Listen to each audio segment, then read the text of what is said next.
미얀마 국방부는 이기 징병 모집을 시행하고 있는 가운데 신체 검사에서 결격 사유가 있는 젊은이도 징병하도록 하면서 혼란이 발생하고 있습니다. 딸린타임즈 보도에 따르면 익명의 군 소식통의 말을 인용하여 징병되는 모든 신병은 3등급으로 나누어 분류가 될 예정이라고 합니다. 신체 검사에 통과한 건강한 젊은이들은 전투 지역에 배치될 예정이며 신체 검사에서는 결격 사유가 있지만 심장병과 같은 지병이 심각하지 않은 젊은이들은 도로 또는 은행 검문소 경비 초소로 배치될 예정이라고 합니다. 신체 검사에서 결격 사유가 있는 심각한 지병이 있는 사지절단, B형 간염 같은 질병이 있는 젊은이들은 군 행정병으로 배치될 예정이라고 합니다. 지난 4월 26일에는 연방공무원위원회는 미얀마 국방부에서 공무원 중 자원 입대를 할 명단을 작성하도록 요청하는 대외비 서신이 유출되면서 공무원들 사이에서도 충격을 주고 있습니다. 일부 공무원들은 자신도 모르는 사이에 자원 입대 명단에 들어가 있었다고 충격에 빠지기도 하였으며 공무원들은 어떤 공무원도 군 복무를 하고 싶어 하지 않을 것이라고 확신하였습니다. 일부 젊은이들의 가족들이 징병 면제를 받기 위해 수백만 짰을 관리자들에게 지불하고 있다고 합니다. 양곤다곤 북부 타운십에 거주하는 34세 남성은 와드 행정관리사무소 관리자에게 130만 짰을 뇌물로 주었다고 합니다. 에아와디 지역 힌따다 타운십에 거주하는 남성은 징병 명단에서 빼주는 조건으로 300만 짰을 지불하였다고 합니다.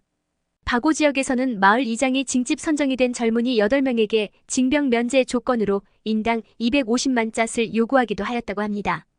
국민통합정부는 최근 국민방위군 행동강령을 개정하며 민간인에 대한 정의를 바꾸고 민간인 사살을 금지한다고 밝혔음에도 사가잉, 마괴, 만달레이 바고 지역 등 5개 지역과 2개 주에서만 와드 및 마을 행정관리사무소 관리자, 100세 대장 등 최소 58명이 암살을 당하고 있다고 합니다. 지난 4월 24일 양곤 쿵양곤 타운십에서는 100세 대장뿐만 아니라 그의 14세 손자까지 피격 사망하고 아들은 부상을 입었다고 합니다. 2024년 5월 1일 다곤 골프시티에서 미얀마 한인봉제협회가 주최하는 2024년 상반기 골프대회가 개최되었습니다. 이번 대회는 골드 협찬으로 삼성 65인치 TV와 갤럭시 S24, KBGMS 700만 cat, 실버 협찬으로 이노그룹 500만 cat, 멜리아 호텔 프리미엄 객실 숙박권과 뷔페 식사권 이외에도 협회사에서 적극적인 협찬으로 참가자 전원 무료로 진행이 되었습니다. 그 외에도 아쿠아랜드에서 알차게 구성한 화장품 세트와 기아대책에서 판매하는 패션플루 청 아리랑 김밥, 한기글로벌에서 주문한 우산을 구매하여 모든 참가자들에게 선물을 드리게 되면서 등록부터 푸짐한 선물로 기분 좋은 라운딩을 할 수 있었습니다. 골프 진행 중에는 폭염으로 인한 사고 예방을 위해 음료를 실어 김종훈 부회장과 신준욱 분과장, 이문희 님이 함께 코스를 돌며 음료를 나눠주기도 하였습니다. 2부 순서로 저녁 만찬과 시상식을 진행하면서 김성환 회장은 인사말을 통해 협회사들의 적극적인 협조와 협찬뿐만 아니라 삼성, KBGMS, 이노그룹 VIP 협찬으로 전 참석자가 무료로 골프대회에 참가할 수 있게 되어 감사하다는 인사를 전했습니다. 최근 봉제 산업 상황이 나쁜 상황에서 그동안 잘 극복해온 협회사들이기에 앞으로도 잘 극복해낼 것으로 믿어 의심치 않는다고 강조하였습니다. 이어 행운권 추첨과 골프대회 시상식을 진행하며 저녁 만찬을 즐기는 시간을 가졌습니다. 미얀마 한인봉제협회 골프대회는 매년 5월, 10월 2차례 진행이 되고 있으며 미얀마 한인사회에서는 가장 큰 행사 중 하나로 자리매김하며 입지를 넓혀 나가고 있습니다. 2024년 5월 1일 미얀마 국가관리위원회는 일시적으로 미얀마 국민 남성에 대한 해외 취업 허가를 일시적으로 중단한다고 밝히면서 미얀마 징병제 시행 이후 공식적으로 미얀마를 떠나는 남성 젊은이들의 선택지는 줄어들게 되었습니다. 국가관리위원회 노동부 장관은 미얀마 해외 인력 송출업체들과의 간담회에 참석하여 언급을 하면서 알려지게 되었습니다. 노동부 차관 은 이미 사전 승인을 받은 미얀마 이주 노동자들만 면제가 되며 이번 미얀마 남성에 대한 해외 취업 허가 중단은 일시적이며 다시 재개될 것이라고 설명하였습니다. 하지만 며칠이 지나지 않아 해외 취업 허가를 재개하였다고 합니다. 일부에서는 국가관리위원회가 출국자들의 배경을 자세히 조사하기 위한 것이라는 말도 나오고 있었습니다. 이 정책은 완전히 철회된 것이 아닌 것으로 보이며 23세 미만 또는 31세 이상 남성만 해외 취업 허가 신청을 하도록 변경이 되었으며 처리되고 있다고 합니다. 이와 함께 국경 출입국 시 UID 신분증을 발급받아야 가능하도록 하며 인근 국가 밀입국 시도를 막고 있습니다. 국영신문의 보도에 따르면 국경을 출입국하는 미얀마 국민들을 모니터링하고 위조 및 구신분증을 사용하는 것을 규제하기 위한 것이라고 보도하면서 태국뿐만 아니라 중국, 인도 출입국 시에도 해당이 됩니다. 최근 미얀마는 폭염으로 인해 엘도라도 웨더에서 발표하는 전 세계 더운 도시 15위에 연일 미얀마 일부 타운십들이 계속해서 들어가고 있고 1위 또는 2위를 기록하고 있습니다. 특히 마괴차욱 타운십은 48도까지 기록하면서 미얀마 가장 더운 타운십으로 계속 기록되고 있으며 미얀마 전역에서도 연일 폭염으로 인한 열사병 환자들이 급증하고 있습니다. 2024년 4월 27일 오전에는 양곤 흘라잉따야 타운십에서는 자전거를 타고 가던 남성이 쓰러졌으며 4월 28일 저녁에는 만달레이에서 열사병으로 주민 2명이 입원하기도 하였다고 합니다.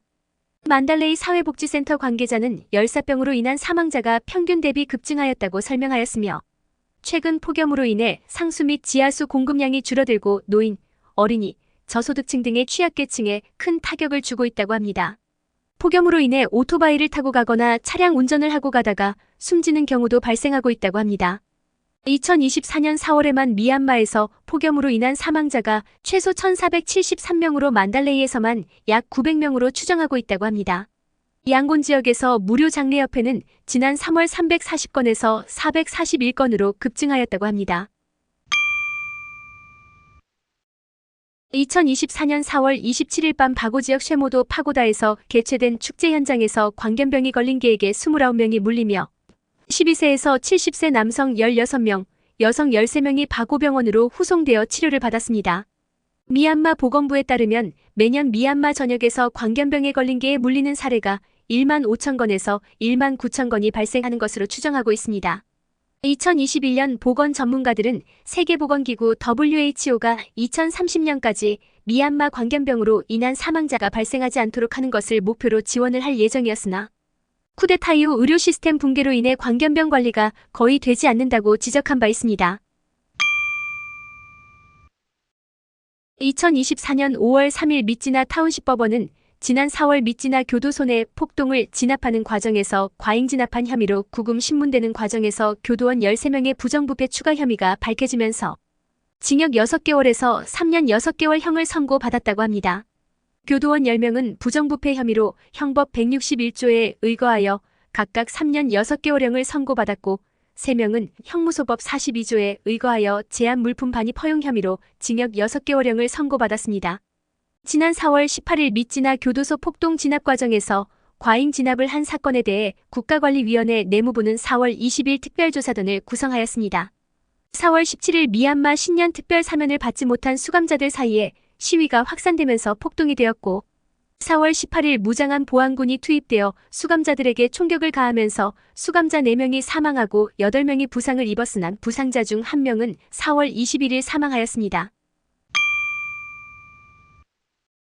2024년 5월 8일 정션시티홀에서 삼성전자 미얀마 지점에서 주최한 2024년 신제품 TV 출시 기념 행사 언박스 앤드 디스커버 2024를 진행되었습니다. 이번 행사는 그동안 삼성전자 미얀마 지점에서 진행했던 런칭 행사와 다르게 미얀마 고객들에게 함께하는 행사가 되었습니다.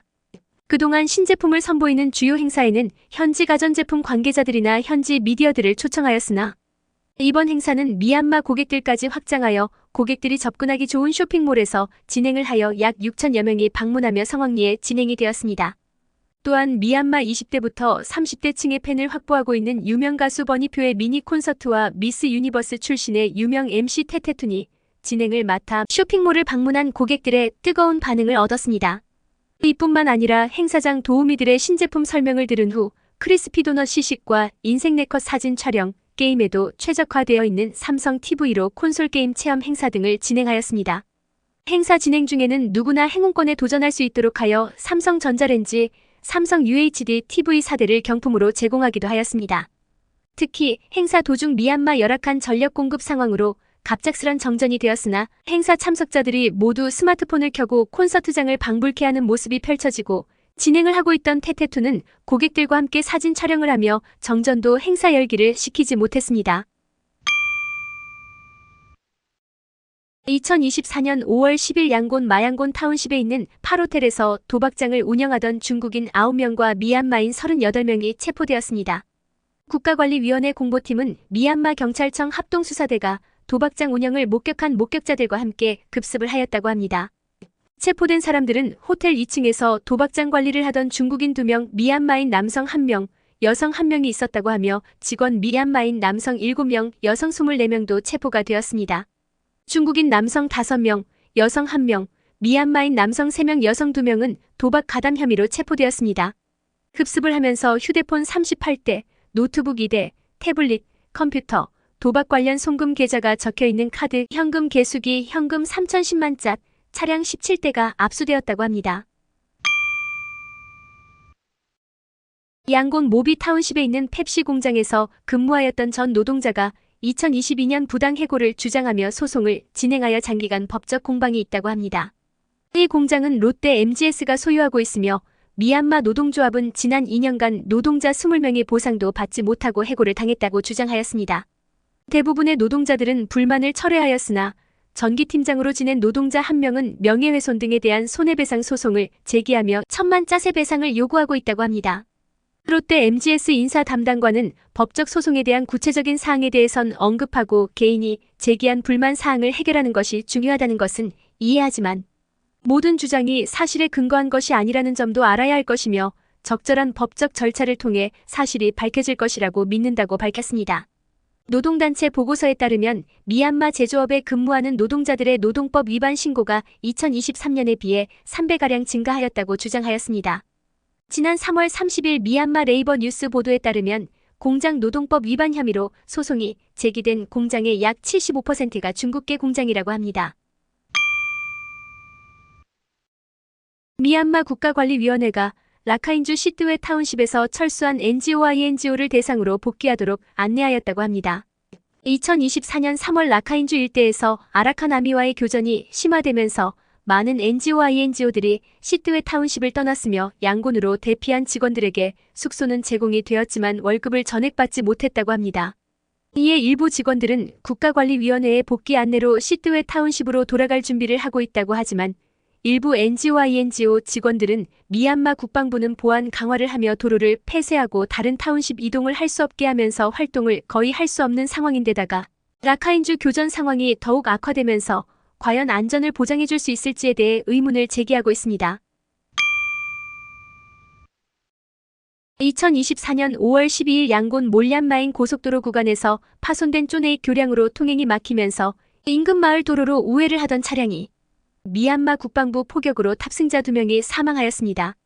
지난 5월 11일 오전 몬주 삐다웅수 로드에 있는 양곤 몰얀마인 고속도로 구간 쪼네익 다리 북부 약 300m 떨어진 곳에서 KNLA 연합군이 포탄 공격을 받고 미얀마 국방부가 교전이 발생하면서 후퇴하는 과정에서 빌린 타운십과 따톤 타운십을 연결하는 다리를 지뢰를 사용하여 폭파하였다고 합니다. 이 다리는 2023년 6월 29일에도 지뢰를 사용하여 폭발을 한 사례가 있다고 합니다. 이에 주요 통행로는 차량 행렬이 이어지면서 막히게 되어 마을 도로 또는 숲길을 통한 우회도로를 이용하게 되었습니다. 하지만 마을 도로는 좁아 차량 통행이 막히기 시작하였고 국방부 포탄이 떨어지면서 사고가 발생하게 되었습니다. 사고 이후 통행자들은 마을 집에서 하룻밤을 보내기도 하였다고 합니다. 2024년 5월 13일 오후 6시경 꺼친주 라이자 타운십에서 KIA 참모총장 흑가흥 룸이 간암 투병 끝에 62세 나이로 자택에서 사망하였습니다. KIA 공식 성명에서는 사망에 대한 자세한 내용은 밝히지 않고 꺼친족과 국가혁명에 큰 타격을 받았다고만 전했습니다. 그는 1988년 KIA에 합류하여 2023년 1월에 KIA 참모총장으로 승진한 바 있으며 국민통합정부 국방부 산하 1번 사령관으로도 활동하고 있었습니다. KIA 대변인의 말에 따르면 참모총장은 5월 초부터 간암 치료를 받기 위해 중국에서 치료를 받아왔으며 돌아온 지 3일 만에 병세가 악화되면서 사망했다고 전했습니다.